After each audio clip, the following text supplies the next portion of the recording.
Bom dia, gente. Eu, na verdade, ia falar o contrário, né? Eu tive o privilégio de ter o reverendo André como meu professor no seminário. Foi uma benção. Eu acho que por ele ter me convidado aqui, ele é muito corajoso e alguma coisa deu certo, né? Deus é bom, Deus é misericordioso. E que honra que é, viu, pastor? Eu agradeço pelo convite. Para mim, sem dúvida alguma, é uma alegria, é um privilégio, é uma honra poder estar junto aqui com vocês, a gente poder louvar o nosso Deus juntos, ainda mais num dia com tantos marcos, né? Um dia que a gente comemora o dia da Reforma Protestante, mas mais do que isso, eu sei que é um dia especial aqui para a igreja também, né, pastor? De um programa anual de leitura da palavra, né? A sola escritura, como o presbítero Vlad falou, e alguns conseguiram, né, acho que concluir. E como é legal, né? Quando o pastor André me convidou para estar aqui num dia celebrando isso, um dia que a gente comemora a Reforma Protestante, mas a gente também, como igreja local, conseguiu instituir talvez um programa de leitura da Bíblia. Me lembrou uma vez o reverendo Mário Freitas, né, que para alguns que conhecem ele é o líder da Missão Mais Mundial, foi pastor aqui na igreja da Silva Jardim, ele contando que uma vez ele estava na China e ele foi participar de um trabalho numa igreja lá e o pessoal foi para uma estrada de chão, saiu da cidade, não sei quantas horas, chegou num lugar onde estava tudo apagado, uma construção apagada, os carros estacionados meio que no meio do mato, assim, e o pessoal colocou lá, estacionou também, entraram, o pessoal estava em silêncio lá, bem baixinho, conseguindo ali fazer o culto deles a Deus, né? E aí tudo em chinês, ele não entendendo nada.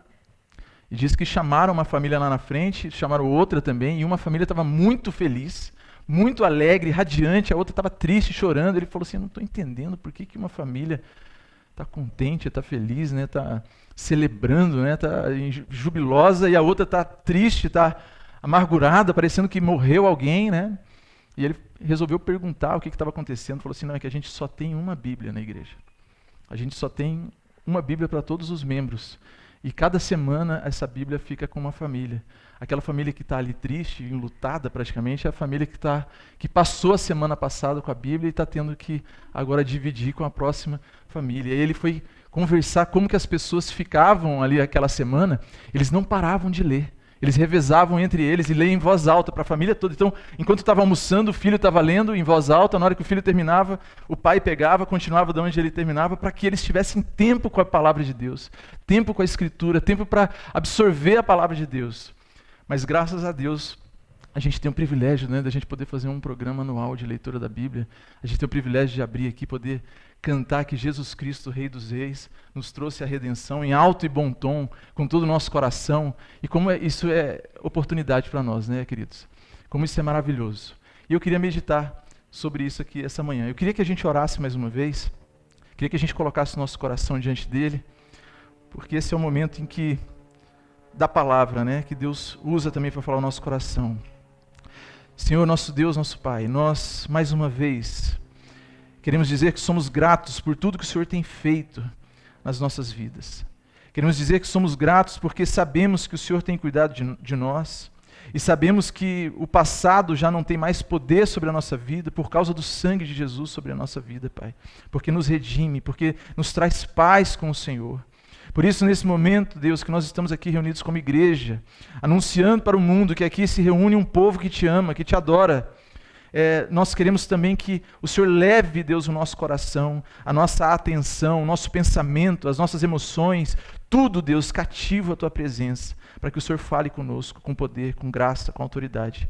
Deus, nós não queremos que nada tire a nossa atenção do Senhor, nós queremos ouvir a Tua voz, nós não queremos ouvir a nossa própria voz, mas nós queremos sair daqui sim, com a certeza de que o Senhor tem falado conosco, com a certeza que o Senhor tem nos chamado, e queremos sair mais próximos do Senhor. Por isso, fala conosco aqui essa manhã, para a honra e glória do Teu nome, Jesus. Amém. Queridos, eu queria convidar você que está com a sua Bíblia, abrisse no Evangelho segundo Mateus, capítulo 5.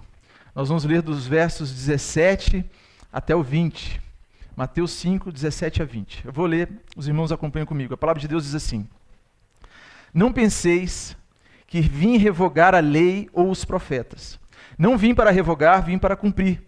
Porque em verdade vos digo, até que o céu e a terra passem, nem um i ou um tio jamais passará da lei, até que tudo se cumpra. Aquele, pois, que violar um desses mandamentos, posto que dos menores, e assim ensinar aos homens, será considerado mínimo no reino dos céus. Aquele, porém, que os observar e ensinar, esse será considerado grande no reino dos céus. Porque vos digo que se a vossa justiça não excederem muito a dos escribas e fariseus, jamais entrarei no reino dos céus. Essa palavra que Jesus está dando, ela faz parte daquilo que a gente chama nas Escrituras do Sermão do Monte.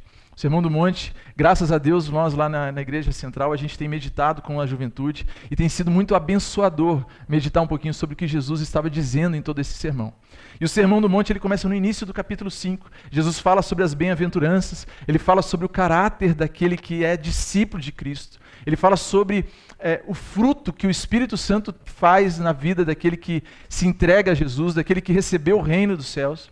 E logo depois das bem-aventuranças, ele fala sobre a razão de ser discípulo. Ele fala assim que o discípulo de Cristo, ele fala assim, aquele que é meu discípulo, aquele que tem recebido o reino, ele é bem-aventurado porque é aquele que é humilde de espírito, é aquele que chora por conta do pecado, aquele que é manso, aquele que ama a justiça, que tem fome e sede, aquele que é perseguido. Aí na sequência ele fala assim, e esse discípulo tem uma razão de ser. Ele tem um porquê que ele existe. E ele existe para ser sal da terra e luz do mundo. Em última instância, quando a gente vai analisar isso que Jesus está falando, ele está falando que a razão de ser discípulo é glorificar ele, com tudo que a gente faz, onde quer que a gente esteja. E aí, na sequência, Jesus vem e dá essa palavra. E ele entra numa outra sessão aqui. E alguns autores vão dizer que Jesus agora sim, ele está introduzindo o grosso do ensino dele, que ele vai falar no Sermão do Monte. Porque agora ele fala sobre a relação do discípulo com a palavra de Deus. E isso é muito pertinente hoje, porque nós vamos falar sobre essa temática de que nós amamos ao Senhor, por isso nós amamos a sua palavra.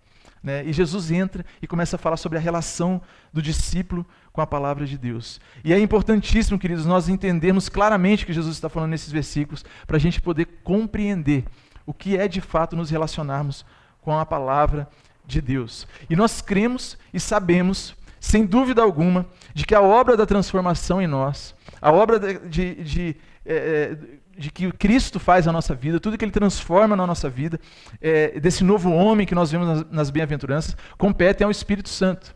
Não somos nós que conseguimos nos salvar, não somos nós que conseguimos nos recomendar diante de Deus, é o próprio Cristo que faz isso, e é aquele que santifica, aquele que lapida a nossa vida, é o Espírito Santo, nós sabemos disso.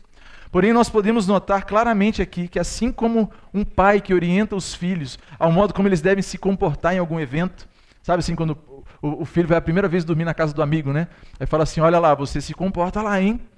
Você se comporta, você obedece o tio lá e a tia, né? Não vai dar trabalho. Assim como um pai que orienta o filho, ainda que é o Espírito Santo quem promove a transformação, nós vemos aqui Jesus orientando aos seus discípulos como que eles devem se comportar, né? Obrigado, pastor. Olha aí que benção. E aí é como se Jesus estivesse falando, vocês são filhos, discípulos, portanto, manifestem a glória de Deus. E como é que nós podemos fazer isso? Como é que nós manifestamos a glória de Deus? Isso tem tudo a ver com nós amarmos ao nosso Deus e amarmos a sua palavra. Isso tem tudo a ver com a nossa relação com a palavra de Deus, que é a temática do que eu queria falar hoje. Mas antes de eu entrar numa aplicação prática, antes da gente falar um pouquinho sobre o que a gente pode aplicar na nossa vida, eu queria expor um pouco mais o texto. Queria que a gente entendesse um pouco mais o contexto, entendesse um pouco mais a fundo o que Jesus está falando.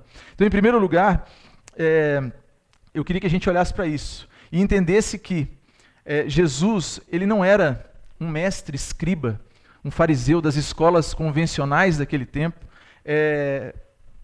convencional, ele não tinha frequentado a escola dos fariseus.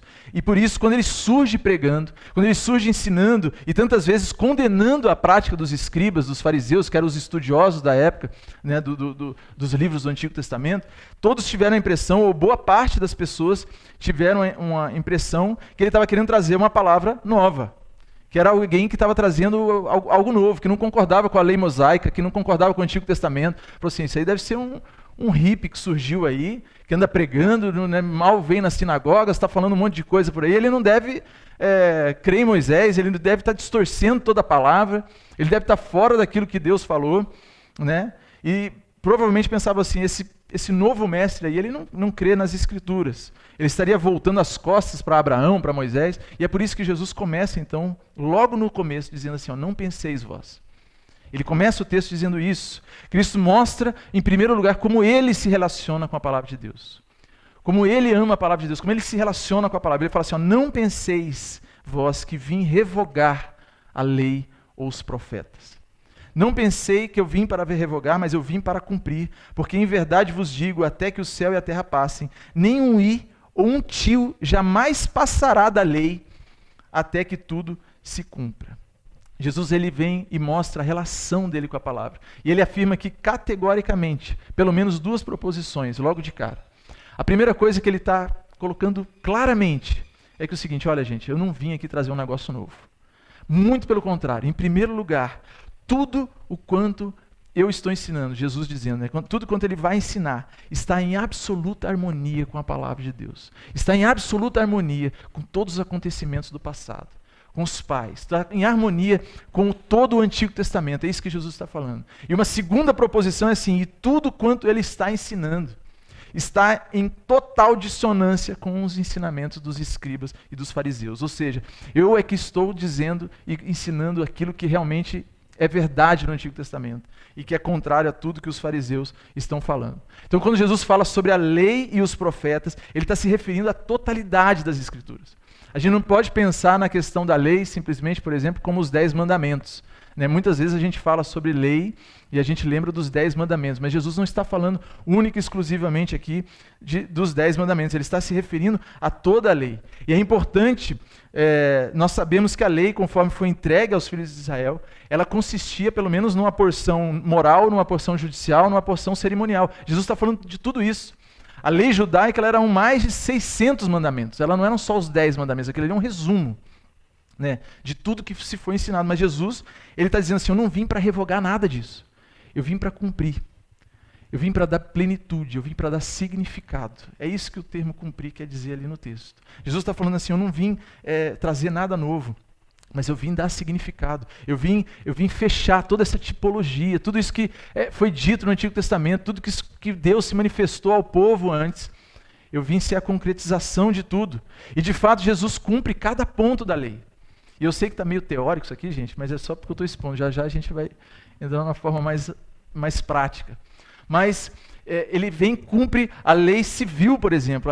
Tudo que a lei civil exigia, ele veio cumprir. Ele cumpre a lei cerimonial. Ele nasceu em Belém, onde estava sendo prometido, onde havia profecia para isso. Ele foi apresentado no templo como todo bebê judeu. Ele passou por todas as cerimônias necessárias, de todas as predições que tinham acerca dele. Ele foi cumprindo cada uma delas. Ele cumpre também toda a vontade moral do Pai. Tudo aquilo que Deus ensinava o povo acerca da lei moral também, sobre o amor ao próximo, sobre o perdão, sobre todas as coisas, sobre a santidade, sobre a obediência. Jesus vem e cumpre. Ele cumpre toda a lei de todas as formas, profeticamente, civil, cerimonialmente, de todas as formas. Cada detalhe ele vem cumprir. Né? E Cristo nasceu sujeito à lei e viveu na obrigação de cumpri-la. Mas para nós, como é que fica isso hoje? Evidentemente, a lei civil não cabe mais para nós hoje. Hoje nós somos igreja. Lá em 1 Pedro fica muito claro isso. Ele mostra como o povo de Deus, que antes era um país organizado civilmente, socioeconomicamente, agora já não somos mais assim, não temos uma lei civil para cumprir. Nós somos uma igreja agora. Né? A lei cerimonial também já não é mais necessária. Jesus cumpriu cada detalhe. O cordeiro, por exemplo, que era imolado, que derramava o sangue como sacrifício, ele vai lá e cumpre até isso. Ele é o cordeiro de Deus que tira o pecado do mundo. E a gente vai entender cada vez melhor isso. Então ele cumpre cada detalhe, mas a lei moral, ela ainda continua sendo uma regra de vida. A lei moral de Deus, ela aponta para algo que ainda agrada a Deus, sem dúvida alguma, que dá glórias a Deus e jamais será retirado do coração do seu povo. É isso que Jesus vem falando ali. E o restinho do texto que nós lemos, ele fala assim a partir do verso 19. Aquele, pois, que violar um desses mandamentos, posto que dos menores, e assim ensinar aos homens, será considerado mínimo no reino dos céus. Aquele, porém, que os observar e ensinar, esse será considerado grande no reino dos céus. Porque vos digo que se a vossa justiça não excederem muito a dos escribas e fariseus, jamais entrarei no reino dos céus. No verso 19, Jesus vem e deixa bastante claro a nobreza da obediência. Como é nobre ser obediente à palavra de Deus. Ele não está falando aqui sobre salvação, mas ele está falando que aquele que é grande, o discípulo que é grande diante de Deus, é aquele que é obediente, é aquele que se sujeita. E ontem mesmo eu falava sobre isso na igreja. É interessante a gente notar nos relatos bíblicos, na vida de tantos homens piedosos, como Moisés, como o próprio Jonas, como muitas vezes a gente vê como uma pequena obediência para Deus, ela vale muito mais que uma grande intenção. A gente às vezes quer ser super bem intencionado diante de Deus para fazer algo grandioso, fazer um negócio super diferente, mas tudo que Deus quer é que a gente seja fiel a Ele, obediente, às vezes naquilo que é mínimo. E a gente fala, Senhor, isso aqui não está parecendo que dá em nada. Mas na verdade Jesus, ele exalta a nobreza da obediência. E muitas vezes a gente pode olhar para isso, ver Jesus tantas vezes nos evangelhos, condenando os fariseus, os escribas, né? Ele dava cada pedrada nos fariseus, assim, chegava sem dó, raça de víboras e tal, rebentava com aqueles estudiosos, e a gente pensa assim hoje, assim, mas os fariseus, para nós, é claro que é um sinônimo de hipócrita, né? Aquele cara legalista, né? Que ele fala e tal, mas ele não vive de acordo com aquilo ali, ele é moralista simplesmente. Mas para aquele tempo, para o povo que estava ouvindo Jesus, aquilo soou muito diferente, porque naquele contexto que Mateus estava escrevendo, que Jesus estava falando, o fariseu era a figura mais respeitada da época de Jesus. Os fariseus, os rabinos, eles estavam salvando a teologia do Antigo Testamento, porque o grego já estava virando a língua prática dos dias, eles mantinham o hebraico, o aramaico, eles tinham o maior cuidado na hora de copiar as escrituras, né? Eles eram os caras assim que dizimavam do cominho, da hortelã, da erva, de tudo. Se eles tivessem uma plantação de tomate, eles dizimavam ali. Claro que era tudo na aparência, mas eles eram zelosos, então naquela época o povo enxergava eles como os caras mais perto de Deus. E aí Jesus vem e fala assim, se a vossa justiça não excederem muito a deles. Eu fico pensando que pesado foi ouvir isso naquele momento. Assim, poxa, que isso é impossível para mim, não tem a menor condição. Né? Os escribas, esses homens que passavam a vida ensinando, expondo a lei, sendo autoridade naquele assunto, né? Exercendo o máximo de cuidados, era uma vida inteiramente gasta em favor da palavra de Deus. Para eles era difícil se ver assim, como que a minha justiça vai exceder e muito. E aí é claro que Jesus não está comparando aqui a nossa justiça naquilo que nós fazemos com a dos fariseus. Porque muito provavelmente, querido, se a gente parar para pensar, se a gente for fazer uma listinha aí da nossa vida moralista mesmo, colocar o fariseu, se colocar o fariseu e o Samuel, eu vou perder para o fariseu. Ele era muito mais zeloso no detalhe, não tem jeito, ele era no detalhe. E se a gente for nesse nível, não é. Então Jesus, será que está querendo dizer isso? Mas não, ele está dando um olhar mais profundo ao relacionamento com ele, ao nos relacionarmos com Ele e com a Sua palavra. Se ao passo que ser sal e luz, Jesus mostra como nos relacionamos com o mundo e qual a nossa função, nesses versos que a gente leu aqui, Jesus clarifica como é o nosso caminho de retidão e de relacionamento com Deus e com o próprio Cristo. Os fariseus, eles tinham uma ritualística externa, mas o coração deles estava voltado para eles mesmos. Eles davam um jeito de interpretar a Bíblia, de interpretar a lei, para agradar eles mesmos. Eles iam lá, não matarás. Então é o seguinte, a gente pode ter raiva, a gente pode bater, só não mata. Não tem problema. Né? Não adulterarás. Não, então se eu não ficar com ninguém que é casado, tá bem, tá tudo tranquilo, não tem problema. Né? Então eles distorciam, não jurareis. Não, então você jura pela cidade, jura por outra coisa, você não quer cumprir, é só não jurar por Deus. Aí você pode mentir, porque daí você jura por qualquer coisa. Se você jurou por Deus, complica, mas jura por Jerusalém, jura pelo altar, jura pelo templo. Não tem problema. A gente está brincando, mas era o que os fariseus faziam naquele tempo. Eles distorciam, e Jesus fala assim, a justiça nossa tem que exceder em muito. E aí, queridos, nesse texto, fica muito claro para mim como realmente amar ao Senhor é ter amor pela Sua palavra. E aqui eu queria entrar nesse relacionamento que nós temos que ter com a palavra de Deus. Eu queria que a gente trouxesse isso para a nossa vida e que a gente entendesse isso de uma forma muito prática, de como que é a verdadeira relação do discípulo com a palavra de Deus. Se nós somos discípulos de Jesus, não basta para nós a gente crer num Deus que é criador, a gente crê que Deus é o Deus que criou tudo isso, é o Deus que nos proporciona a vida, mas a gente não ter relacionamento com Ele através da Sua palavra, que é a revelação dEle para nós, que é onde Ele se revela. Então eu queria tirar algumas lições disso para nós hoje. Eu queria falar pelo menos 3 lições sobre o nosso relacionamento com a palavra de Deus, a relação do discípulo com a palavra de Deus. E a primeira delas é que a nossa relação com a palavra de Deus, ela deve ser sim fruto de amor a Ele e requer intimidade. Não tem como nós nos relacionarmos com a palavra de Deus se nós não amarmos o Deus das Escrituras em primeiro lugar e se a gente não tiver intimidade com Ele. Né? Eu brinco assim às vezes que, eu vou falar aqui meu time, gente, né? Que está sendo gravado, pastor? A gente é pecador, né, gente? Eu sou vascaíno. É complicado, né? Você viu? Vocês vão orar mais por mim agora. Mas eu brinco, eu sempre lembro da questão do time, porque eu sou um vascaíno muito meia boca, assim, sabe? Eu também não tenho muito vascaíno muito fervoroso, talvez.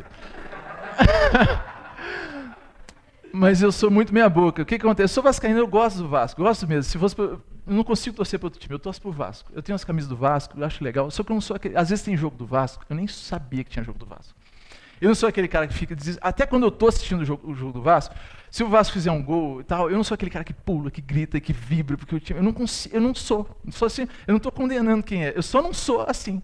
Eu não consigo ser, sabe, assim, eu não tenho aquele amor, aquela loucura, meu Deus, eu vou cantar as músicas, vou gritar e vou chorar se o time perder. Eu não sou assim. O problema é que às vezes, na nossa vida de igreja, a gente percebe que a gente às vezes se diz cristão da mesma forma como eu me digo vascaíno. A gente às vezes fala, não, eu sou cristão, eu sou lá da igreja do Bairro Alto, o pastor André, gente finíssima, tal, mas a nossa vida, mas a gente não tem aquele amor a Deus.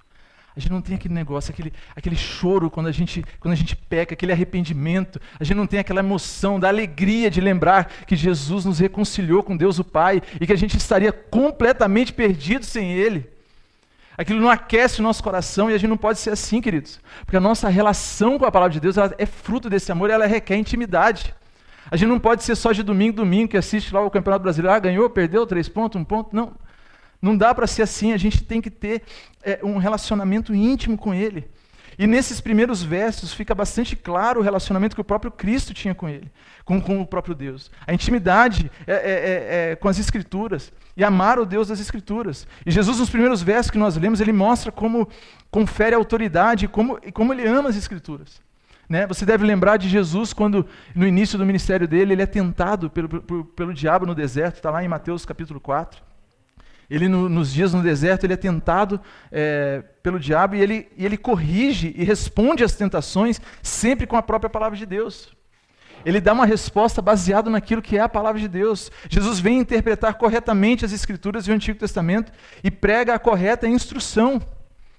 Ele vem falar para os... em um outro momento, ele condenando os fariseus, ele fala assim, como que vocês podem estar querendo ensinar isso? Como que vocês podem estar dizendo isso? Está lá em Mateus capítulo 12, eu estou falando aqui versão Samuel atualizada, tá? Ele fala assim, como que vocês podem estar falando algo assim e tal? E aí no verso 34 ele vai dizer assim, porque a boca fala do que está cheio o coração. Os fariseus citavam a palavra de Deus, mas os seus corações estavam distantes. Eles falavam acerca da palavra de Deus, eles falavam acerca da moral da palavra de Deus, mas os corações deles não eram íntimos com o Deus das Escrituras. E o problema é que várias vezes, queridos, nós vivemos com o coração cheio de outras coisas, dos nossos problemas, dos nossos pecados, e de tantas outras coisas, mas por vezes não da palavra de Deus. A palavra de Deus às vezes não habita os nossos lábios. Eu me lembro que quando eu meditava nessa porção das Escrituras, há um tempo atrás, pastor, se der meu tempo aqui, você me fala, pelo amor de Deus, que eu sou empolgado às vezes. Eu me lembro quando eu meditava nesse texto, tinha acontecido um negócio que me marcou muito, assim, me marcou muito. Eu tenho aquela mania assim, de cortar o cabelo sempre no mesmo lugar. Onde eu moro, eu vou e corto. Sempre. Às vezes eu acho uma barbearia, ninguém conhece. Barbeirinho lá, gostei, é lá que eu vou a vida inteira. Fico lá a vida inteira. E eu tinha o hábito de cortar o cabelo aqui num lugar só. Lá do outro lado da cidade. Moro aqui no Atuba, cortava lá no Bigorrilha. Mas por quê? Porque eu gostava do corte do cabelo lá, do rapaz. E em maio desse ano, eu fui, no início do mês, cortei e tal. Quando foi em junho, né, uma vez por mês, voltei lá para cortar, tal, não sei o quê. Cheguei lá, a mesa dele estava sem nada em cima. Aí eu pensei, poxa, né, vou ter que cortar com outra pessoa. Mas não tem problema também, não é muito difícil aqui cortar meu cabelo, tranquilo. E aí, cheguei, falei, cadê o fulano, tal, não sei o quê. Ele falou, não, o fulano morreu. Eu falei, como assim, morreu? O cara da minha idade, assim, no outro mês, tal, conversando, a gente...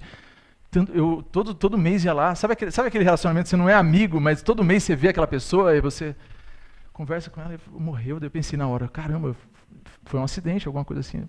Não, pegou Covid. Chegou aí para o hospital, recuperou, voltou para casa, ficou bem, passou 10 dias, de repente a saturação, foi para 55%. Cara com 40 anos de idade, Aquele dia era uma sexta-feira, ele tinha voltado para o hospital na terça e tinha morrido na quarta, 2 dias antes. Gente, e aquilo na minha cabeça não fazia sentido. O cara, 1 mês atrás, estava cheio de vida. E tudo que passava na minha cabeça era assim, eu estou 2 anos cortando o cabelo com ele, e eu me lembro quando ele me contou que a esposa dele ficou grávida, eu me lembro quando nasceu o filhinho dele, eu me lembro dele contar assim do sobrinho que ficou um pouco ciumado, porque o sobrinho era como um filho para ele, eu me lembro dele contar da reforma na casa dele. Eu falei, Deus, a gente conversou de tanta coisa, eu podia ter falado mais da tua palavra para ele. Eu podia ter pregado mais, eu não sei como é que estava o coração dele, eu não sei o que aconteceu, mas eu podia ter investido mais tempo de falar da tua palavra para ele, Senhor. E como aquilo me incomodou naqueles dias, como aquilo ficou no meu coração. E quando eu meditei sobre isso, eu fiquei pensando que a relação do discípulo é essa de amor ao próprio Deus e de intimidade com Ele, porque a palavra de Deus precisa estar nos nossos lábios. O profeta Jeremias, ele fala assim, porque essa é a aliança que firmarei com a casa de Israel depois daqueles dias, diz o Senhor. Na mente lhes imprimirei as minhas leis, também no coração as escreverei, e eu serei o seu Deus e eles serão o meu povo. Essa é a primeira coisa que eu queria dividir com os irmãos, queridos, que a nossa relação com a palavra de Deus, nós amamos ao Deus das Escrituras, por isso amamos as Escrituras. Tem que ser uma relação fruto de amor a Ele mesmo e de intimidade. O Dr. Lloyd Jones, antes da gente passar para o próximo tópico, ele escrevendo sobre isso, ele fala assim, se nós dissermos que não acreditamos no relato da criação, ou em Abraão como um personagem real, se não acreditamos que a lei foi dada por Deus através de Moisés, mas apenas pensamos que tudo não passou de uma astuta peça da legislação judaica, produzida por um homem que foi líder e que obviamente tinha certas excelentes ideias acerca da higiene e da saúde pública, isso ele está falando assim sobre a lei que Moisés recebeu no Antigo Testamento, falando sobre tudo aquilo que está no Levítico, se a gente achar que isso foi só da cabeça dele, se dissermos isso, então de fato estaremos contradizendo frontalmente tudo quanto nosso Senhor e Salvador Jesus Cristo disse a respeito de si, da lei dos profetas. Porque Jesus vem e fala assim, eu sou a confirmação de tudo aquilo ali. Eu sou a plenitude daquilo ali, eu vim cumprir tudo aquilo. Jesus apontou para si como cumprimento de tudo. E se nós não entendemos isso, não acreditamos nisso, não teremos relacionamento com Ele. Essa é a primeira coisa. A segunda coisa que eu queria falar, que a gente tirar uma lição sobre o nosso relacionamento com a palavra de Deus, é que também, se em primeiro lugar a nossa relação é fruto do amor a Ele e requer intimidade com Ele, em segundo lugar, a nossa relação com a palavra de Deus deve nos trazer confiança em Deus. O nosso relacionamento com as Escrituras deve nos trazer confiança em Deus. E por pouco a gente não pode trocar essa palavra confiança por descanso. Isso tem que estar no nosso coração. Lá no versículo 18, Jesus diz assim, porque em verdade vos digo, até que o céu e a terra se passem, nem um i ou um tio jamais passará da lei até que tudo se cumpra. E eu fiquei pensando quando eu li isso aí, o que é i e tio em hebraico, né? O que o pessoal traduziu para o português? I ou tio? Porque não tem i ou tio em hebraico, né? Aí eu fui lá dar uma olhada, e aí ele fala assim, nem um iot ou um bet lá, um negocinho que é de um chifrezinho. Ele está falando de uma letra do alfabeto hebraico, que dependendo do papel, você acha que é uma sujeirinha assim.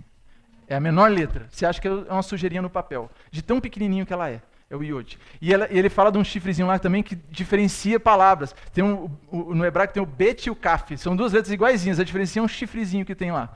Jesus está falando isso. Nem esse detalhezinho vai passar da palavra de Deus. Nem essa coisa pequena. Simplesmente o fato de nós sabermos que Jesus cumpre, preenche e dá significado à lei de Deus, já nos bastaria para descansarmos em saber que Ele pagou o preço, a justa sentença que seria contra nós, contra o pecado humano, e nos reconciliou com o Pai. Mas mais do que isso, devemos estar seguros que Deus não nos abandonou no seu trono e não voltou atrás da sua vontade para conosco.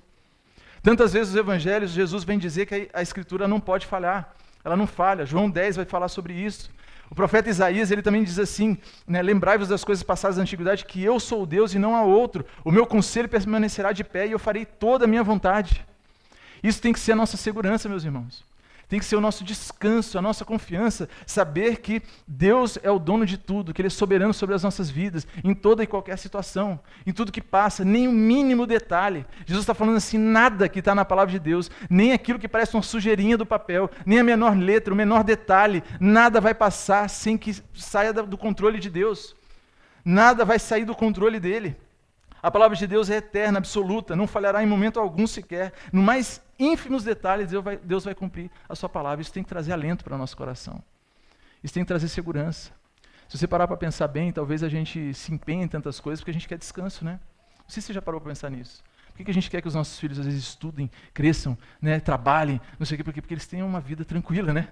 No fundo, parece que a gente, no final das contas, a gente quer isso, a gente quer um descanso, a gente quer talvez uma certa comodidade, e muitas vezes a gente não vai encontrar isso, porque a nossa vida ela vai ser atribulada, ela vai ter aflições, vão ter lutas, obstáculos, mas a nossa segurança, o nosso descanso está em saber que Deus cumpre a sua palavra, e a nossa relação com a palavra dele tem que trazer esse descanso para nós, nos mais ínfimos detalhes. Jesus, em uma outra feita, ele vai dizer assim, não se vendem 2 pardais por um asse, e nenhum deles cairá em terra sem o consentimento do vosso Pai. E quanto a vós outros, até os cabelos todos da cabeça estão contados. Não temais, pois, bem mais vales do que 2 ou muitos pardais. Até os fios de cabelo da nossa cabeça estão debaixo do controle da soberania de Deus. Isso tem que trazer segurança para o nosso coração. Não existe tal coisa, na realidade, como um acaso, como um acidente, como a sorte, como contar com algo que a gente não sabe, porque os próprios cabelos da nossa cabeça não caem sem a concessão de Deus, sem Deus estar sabendo. Tem uns que Deus está concedendo mais que isso aconteça, né? Eu mesmo comecei a entrar para esse time e estou sentindo que está vindo. Né? Mas Jesus incentiva, queridos, os discípulos aqui dizendo isso, que ainda que hajam perseguições, ainda que hajam perigos, tudo ao nosso redor está nas mãos de Deus. E toda vez que eu falo sobre isso, eu não consigo desvincular de José. Assim, eu lembro da história de José, porque José era um cara que ele tinha tudo para ser revoltado. Aqueles que deveriam proteger ele conspiraram contra a morte dele, que foi os próprios irmãos. Por muito pouco os irmãos não matam ele. E ele é vendido, uma terra estranha. Lá ele se mantém fiel, mas ele é injustiçado, ele é preso, ele é esquecido, ele é abandonado.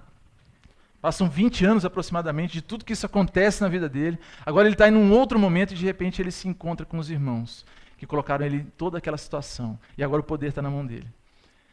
E o mais interessante de tudo é que ele olha para essa situação e ele fala assim, Deus me enviou antes de vocês.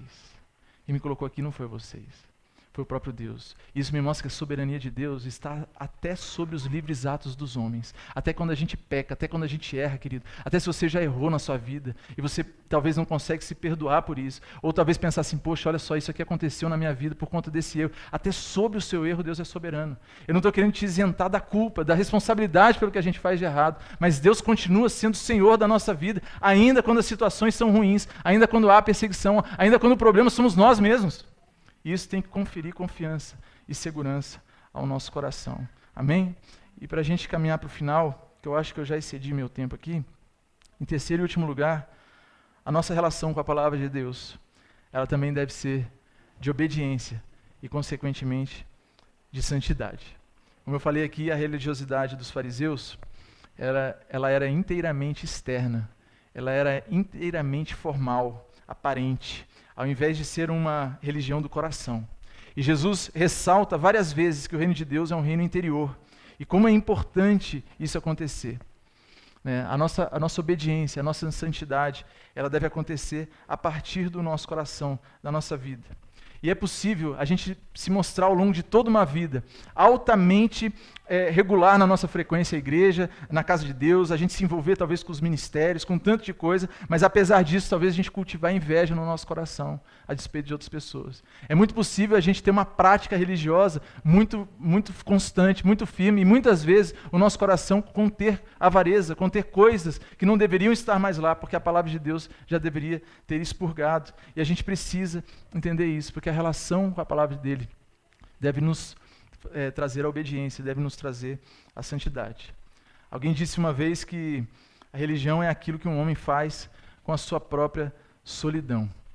E, em outras palavras, se você quiser saber o que realmente é, poderá encontrar a resposta quando estiver sozinho com seus pensamentos, com seus desejos e com as suas imaginações.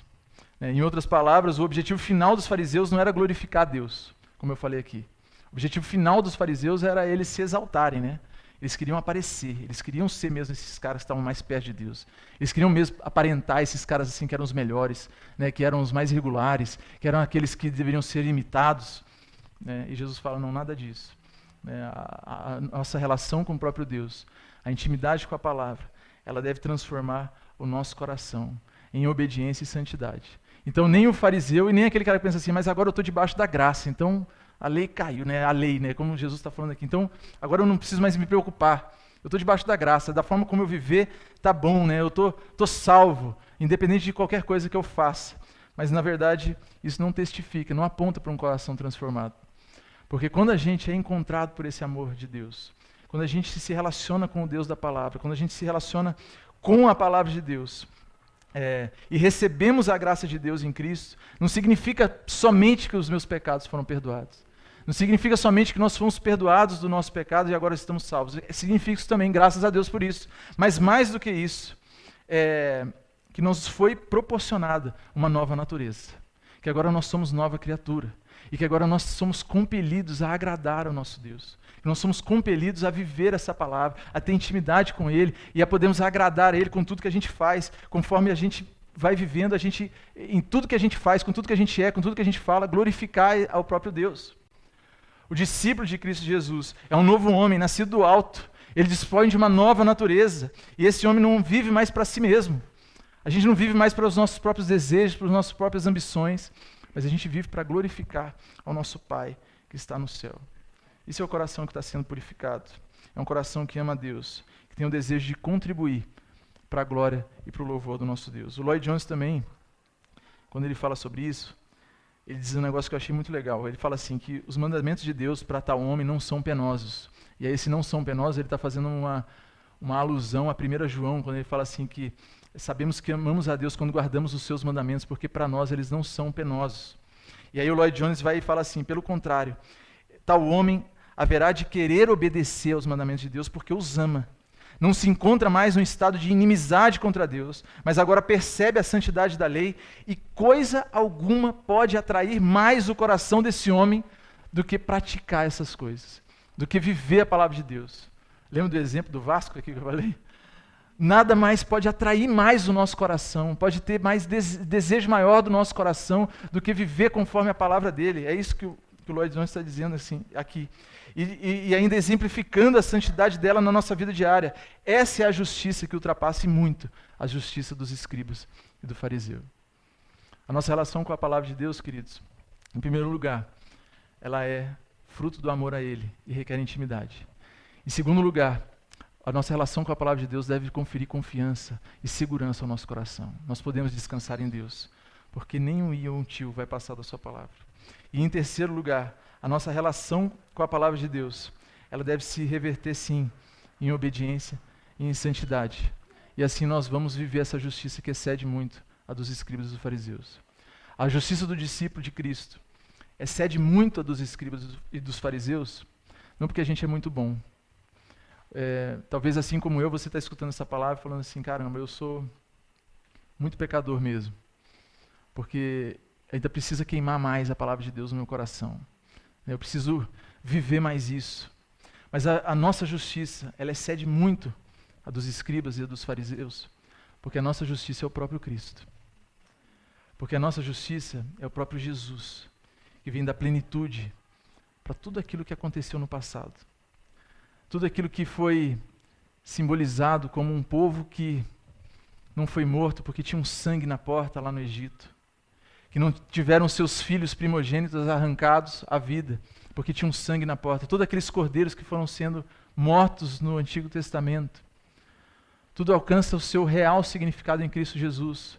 Porque bem na verdade é que se não fosse por Cristo, se não fosse por Jesus, ao nós nos encontrarmos com Deus, nós não teríamos condições de nos recomendar diante dele. Nós não teríamos condições de nos salvar. Nós não teríamos condições de falar assim, ó Deus, a minha vida foi 10. Aqui, ó, eu sou bom o suficiente para viver com o Senhor. Porque isso não é verdade, mas por causa de Jesus. Porque Ele cumpre esse papel, Ele vem e cumpre toda a lei, toda a palavra. Ele nos representa diante de Deus. E quando nós chegamos diante de Deus, Deus enxerga o sangue de Jesus na nossa vida. Enxerga o perdão que nós alcançamos através de Jesus. E por isso nós podemos nos regozijar nele e ter vida com Ele. Isso tem que encher o nosso coração, queridos, amém? De amor por Ele e pelas suas Escrituras.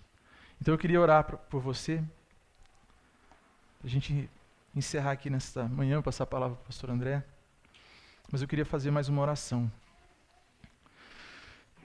Pai querido, obrigado, Jesus, pela Tua palavra. Obrigado porque a Tua palavra, ela nos clarifica o nosso entendimento, a nossa mente, acerca de um tanto de coisa. Ela nos faz ver o quanto nós precisamos do Senhor, o quanto nós somos carentes sem o Senhor. E nos faz ver, Deus, o quanto nós podemos descansar em Ti também, Pai, por tudo que o Senhor tem feito. Nós clamamos agora, Deus, para que o Senhor venha traduzir em verdade isso que nós meditamos aqui esta manhã. Nós queremos ser Teus discípulos de forma a obedecermos a Tua palavra, a amarmos a Tua palavra. Nós não queremos ser só de fachada, só de aparência. Nós não queremos ser membros de igreja apenas, única e exclusivamente.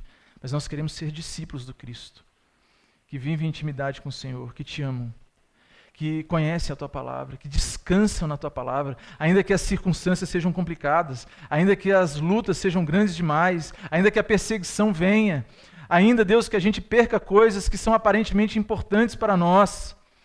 Nós queremos descansar no Senhor e confiar no Senhor, porque o Teu conselho permanece de pé. O Senhor permanece firme nas Tuas promessas e na Tua palavra. Converte o nosso coração num coração obediente, num coração separado, para que nós, como discípulos e como igreja, possamos amar o Senhor e traduzir isso no amor pela Sua palavra e na prática da nossa vida, dia após dia, Senhor. É em nome de Jesus que nós oramos e agradecemos. Amém, Pai.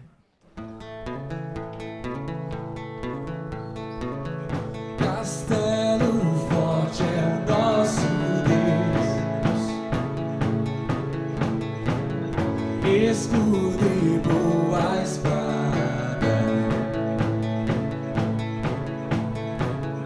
com seu poder defende os seus,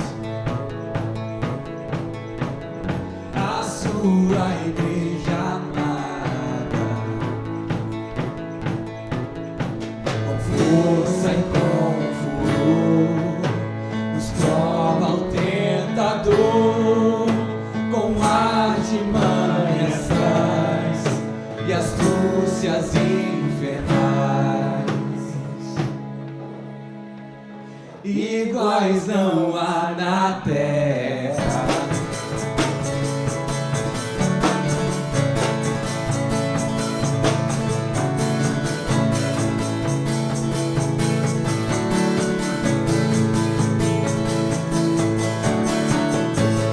Nossa força nada faz, estamos nós perdidos, mas nosso Deus socorro traz, e somos protegidos.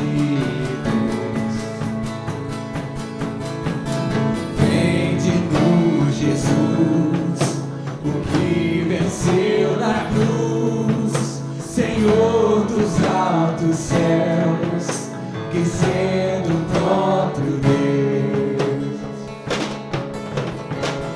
triunfa na batalha.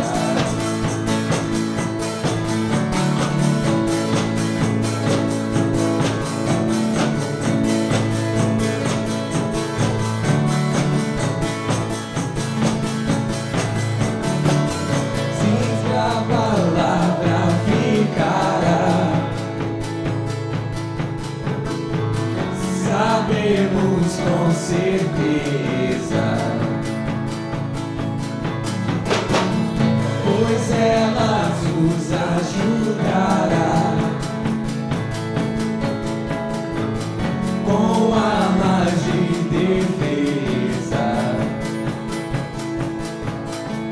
Se temos de perder, família tens poder, embora a vida vá, por nós Jesus está, e nos dará seu reino.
para a cruz eu vou. Se eu sofrer participar, da sua obra vou cantar. Meu Salvador na cruz mostrou o amor do Pai, o justo Deus. Pela cruz me chamou, gentilmente me atraiu e eu, sem palavras, me aproximo, quebrantado o seu amor.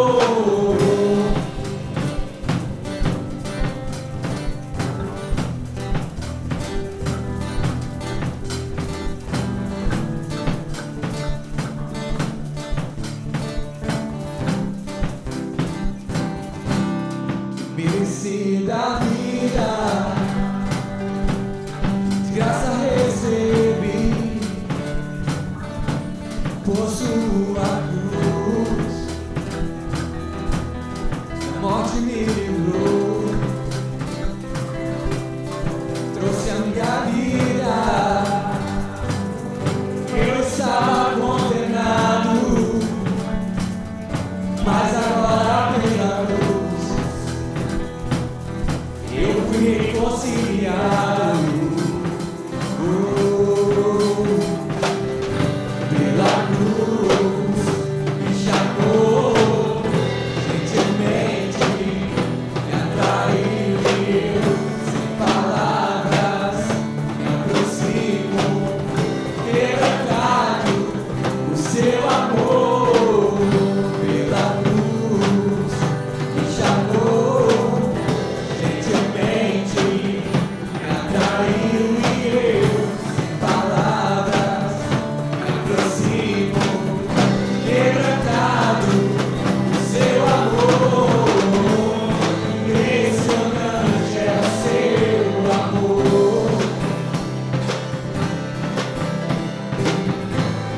me redimiu e me mostrou o quanto és fiel.